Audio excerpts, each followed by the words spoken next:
ఎస్ఐఆర్కు సంబంధించినటువంటి విషయంలో అవకతవకలు జరగబోతూ ఉన్నాయి. భారీగా ఓట్లను ఏరివేసేటువంటి ప్రయత్నం జరుగుతూ ఉందని చెప్తా ఉన్నారు వామపక్షాలు. అలాగే అధికార కాంగ్రెస్ పార్టీ టీజేఎస్ పార్టీ ఆధ్వర్యంలో అంబేద్కర్ విగ్రహం వద్ద Lakdi couple mini tank bund వద్ద ఉన్నటువంటి అంబేద్కర్ విగ్రహం వద్ద నుంచి బీఆర్కే భవన్లో ఉన్నటువంటి ఎలక్షన్ కమిషన్ వద్దకైతే వీళ్ళైతే వెళ్ళబోతూ ఉన్నారు. ఎస్ఐఆర్ చేయడం వల్ల భారీగా ఓట్లను కోత వేసేటువంటి ప్రయత్నం జరుగుతుందనేటువంటి ఆరోపణలు అయితే వారు చేస్తున్నటువంటి పరిస్థితి మనం చూడొచ్చు. ఇక్కడ సిపిఎంకి సంబంధించినటువంటి జాన్ వెస్లీ, అలాగే సిపిఐకి సంబంధించినటువంటి కూనంనేని సాంబశివరావు, అలాగే కాంగ్రెస్ పార్టీ నాయకులు, ఎంపీ క్రమశిక్షణ కమిటీ చైర్మన్గా ఉన్నటువంటి మల్లి భక్తి విక్రమార్క తదితరులందరూ కూడా బీఆర్కే భవన్లో ఉన్నటువంటి ఎలక్షన్ కమిషన్ వద్దకైతే వెళ్ళేటువంటి ప్రయత్నం అయితే చేస్తూ ఉన్నారు. ఒకసారి కూనంనేని సాంబశివరావుతో మాట్లాడదాం. సార్, ప్రధానంగా ఏం చెప్పబోతా ఉన్నారు మీరు ఎలక్షన్ కమిషన్ కలిసి? ఈ ఎలక్షన్ కమిషన్ సంబంధించి సరే, ఇది ఆల్రెడీ దేశవ్యాప్తంగా మొదలుపెట్టేశారు. దీని ద్వారా ఒక బెంగాలు, తమిళనాడు ఎన్నికల ఫలితాలు తారుమారైపోయాయి. అంటే ఇందులో ఓటు 82కు పూర్వం పుట్టిన వాళ్ళు అయితేనేమో వాళ్ళ తల్లిదండ్రులది డాక్యుమెంట్ పెట్టాలని ఒక డాక్యుమెంట్, తర్వాత 90 తర్వాత పుట్టిన వాళ్ళు అయితేనేమో ఇద్దరిది పెట్టాలని. ఇది ఎట్లా సాధ్యం కాదు. తల్లిదండ్రుల డాక్యుమెంట్లు ఎక్కడ దొరుకుతాయి? ఇప్పుడు ఏళ్ళయే దొరకట్లేదు. అంటే ఏదో పేరుతో పేదవాళ్ళు, నిరుపేదలు వాళ్ళకు ఓట్లు లేకుండా చేసేటువంటి పరిస్థితి ఉంది. ఆ పేదవాళ్ళు సహజంగా బీజేపీకి ఎయిర్ కాబట్టి ఆ వైపుగా వాళ్ళు చేస్తున్నారు. దానికి వ్యతిరేకంగా చేస్తున్నాం. మీరు చెప్పండి సార్, జాన్ వెస్లీ గారు ప్రధానంగా ఏం చెప్పబోతా ఉన్నారు? దీనివల్ల ఏం నష్టం జరుగుతుంది ఎస్ఐఆర్ వల్ల?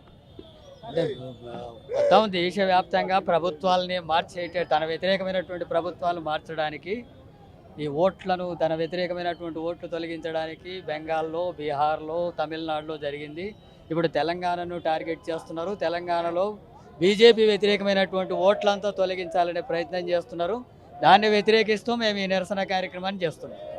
ఇది పరిస్థితి. ఇక్కడికి భారీగా వచ్చినటువంటి సిపిఐ వామపక్షాలకు సంబంధించినటువంటి నాయకులు, అలాగే కాంగ్రెస్ పార్టీ నాయకులు అందరూ కూడా భారీ ర్యాలీగా ఇక్కడ నుంచి అయితే వెళ్ళడానికి అయితే ప్రయత్నం చేస్తూ ఉన్నారు. ప్రధానంగా ఈ యొక్క ఎస్ఐఆర్ వలన జరిగేటువంటి ఒక అవకతవకలకు సంబంధించినటువంటి విషయంలో ఎలక్షన్ కమిషన్కి నివేదించబోతున్నట్టుగా వాళ్ళు అయితే చెప్తున్నటువంటి పరిస్థితి. కాంగ్రెస్ పార్టీ ఆధ్వర్యంలో, అలాగే వామపక్షాల ఆధ్వర్యంలో జరుగుతున్నటువంటి ఒక భారీ ర్యాలీని అయితే ఇక్కడ చేయబోతున్నట్టుగా మనకైతే స్పష్టంగా తెలుస్తూ ఉంది. మొత్తం ఎస్ఐఆర్ వలన జరిగేటువంటి అవకతవకలను ప్రభుత్వం నుంచి, అలాగే వామపక్షాలందరి నుంచి ఎలక్షన్ కమిషన్కి నివేదించేటువంటి ఆ యొక్క ప్రయత్నం అయితే జరుగుతుందని వారైతే చెప్తున్న పరిస్థితి. ఎస్ఐఆర్ వలన అవకతవకలు జరుగుతాయంటున్నారు ప్రొఫెసర్ కోదండరాం. బీఆర్కే భవన్లో ఉన్నటువంటి ఎలక్షన్ కమిషన్ వద్దకు వెళ్తా ఉన్నారు. సార్, ప్రధానంగా ఎలాంటి అవకతవకలు జరుగుతాయని భావిస్తూ ఉన్నారు? ఎలక్షన్ కమిషన్కి ఏం చెప్పబోతా ఉన్నారు? పేద ప్రజల ఓటు హక్కును నమోదు చేసే విషయంలో చాలా సమస్యలు ఉన్నాయి. 2002కు ఇప్పుడున్న వర్తమాన ఓటర్ లిస్టుకు మధ్యన వ్యత్యాసాలు ఉండకూడదు. ఏమాత్రం వ్యత్యాసాలు ఉన్నా తమ పౌరసత్వం, ఈ దేశ పౌరులమని రుజువు చేసుకోవడానికి అనేక పత్రాలను తీసుకురావాల్సి ఉంటుంది. ఇది చాలా సమస్యాత్మకమైనటువంటి విషయము. చాలామంది దగ్గర వాళ్ళు అడిగిన పత్రాలు ఉండవు. భూమి హక్కు పత్రము, ఇల్లు హక్కు పత్రము ఇవి ఉండవు. కాబట్టి దాన్ని దృష్టిలో పెట్టుకొని మేమేమడుగుతున్నామంటే, ఇది నమోదు చేసుకోవటానికి సమయం ఇవ్వండి. దీన్ని పౌరసత్వపు రుజువు చేసుకునే కార్యక్రమంగా జరపవద్దని చెప్పి ప్రభుత్వాన్ని కోరుతున్నాం. దానికోసమే ఎన్నికల కమిషన్కు ఇప్పుడు రిప్రజెంటేషన్ ఇవ్వబోతున్నాం. ఇది పరిస్థితి. ఇక్కడికి భారీగా వచ్చినటువంటి వామపక్ష పార్టీల నాయకులు, అలాగే కాంగ్రెస్, టీజేఎస్ పార్టీల నాయకులు భారీ ర్యాలీగా బీఆర్కే భవన్ వద్ద ఉన్నటువంటి ఎలక్షన్ కమిషన్ ఆఫీస్కి అయితే వెళ్తున్నటువంటి దృశ్యాలను అయితే మనం చూడొచ్చు.